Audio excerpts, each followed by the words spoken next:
And we're back. 5:15 is the time, and our developing story this hour. Just a quick update on it for you. Crews continuing to clean up the oil sheen near a sunken tugboat off Treasure Island this morning. This is video of them hard at work yesterday. This is the scene that's also playing out this morning. You can see the absorbent boom out there, and you can see environmental crews sopping up all of that oil and diesel. Yesterday, as you may have heard, a decommissioned tugboat, the USS Winona, sank where it was moored there off the eastern side of Treasure Island, leaving an oil sheen stretching several hundred yards out. As you see in this video, pollution experts are out there right now responding with absorbent boom.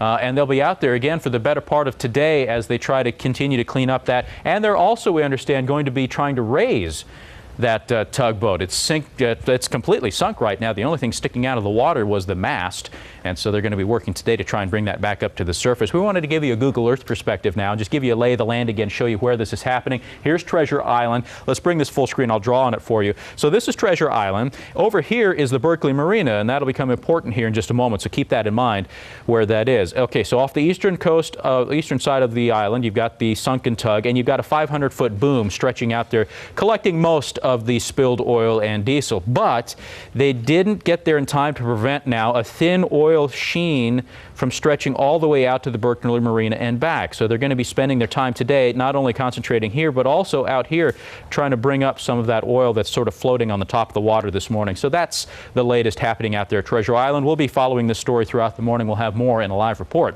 coming up in just a moment. From here, we have other developing news to tell you about this morning as well. The woman accused of sexually assaulting and murdering 8-year-old Sandra Cantu out of Tracy there broke down in tears in a Stockton courtroom yesterday as she was formally indicted by a grand jury. Melissa Huckabee now faces 5 criminal counts, including murder, kidnap, rape, and furnishing a harmful substance to a minor.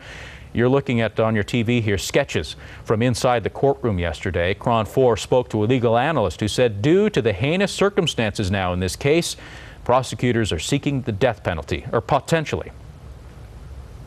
When you think that someone is charged with murdering a young child, throwing her away like she was a piece of garbage, injuring other children, and poisoning another person, in addition to the other issues about her prior criminal history that have come forward, if those are all proven, it's hard to imagine that this wouldn't be a candidate for the death penalty.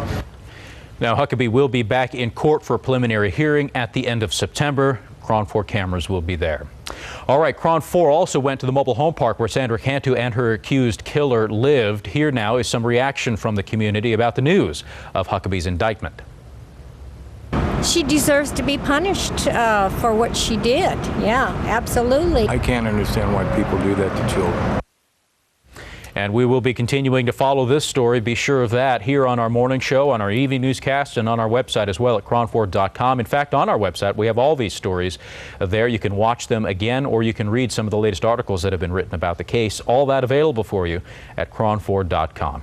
All right, at 5:19, we also want to get an update on the weather again on this Tuesday morning. Drew Harmon standing by with a look at that. Good morning, Drew. Good morning, James. Seeing some patchy fog out there for a mild start all around the Bay Area. Taking a look at our Golden Gate Bridge camera. You can see a little bit of that in the low 60s for the rest of the week. Right now it's 5:21 on the KRON 4 Morning News. Let's get a full check on traffic with George Rask. Thanks, Drew. Starting off with a look at the ride through San Jose, Highway 101 in the northbound direction.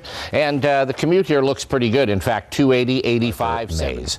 BART off to a good start this morning. No delays reported there, and no other transit delays reported either. James? No, let's go to the break. The time is now 5:22 on the KRON 4 Morning News. As James has already walked out of the studio, we'll take it home from here. We'll be right back. All right, we're back. 5:25 the time. News around the Bay this morning. The Raiders and the Niners are set to begin practicing together at around 8:30 this morning in Napa. But what has everyone talking are reports that Raiders head coach Tom Cable allegedly punched and broke the jaw of defensive assistant Randy Hansen earlier this month. The incident apparently occurred on August 5th in Napa, the Raiders training campsite. Napa police confirmed that Hansen was hospitalized after an assault from another staff member at training camp. Hansen's injuries required treatment at a local hospital. Subsequently, a police report was filed, and Hansen hasn't been seen at practice since. Head coach Tom Cable, though, did address the media yesterday. Take a listen. Yeah, I can address it. It's an internal issue that we are dealing with, and that's all I'm going to say. Can you say whether you were involved or not? It's an internal issue that we are dealing with, and that's all I'm going to say. Is he still employed by the team? Not going to comment on that. Well, there you go. Didn't say much, did he? If Cable did hit his assistant coach, he could end up in big trouble with the NFL. Any assault or battery by an NFL employee, including a head coach, could be deemed a violation of the league's personal conduct policy and result in a fine and/or suspension. Cable was made head coach last year after Lane Kiffin was let go. All right, 5:26 is the time. We're going to take a quick break here. When we come back, more on our top story. In fact, we have some live pictures to show you out of Treasure Island, the site where a tugboat sank. And this morning, not only cleaning up all this oil and gas and diesel that spilled from it, they're also going to try and raise the sub as well. We'll have full details coming up in just a moment.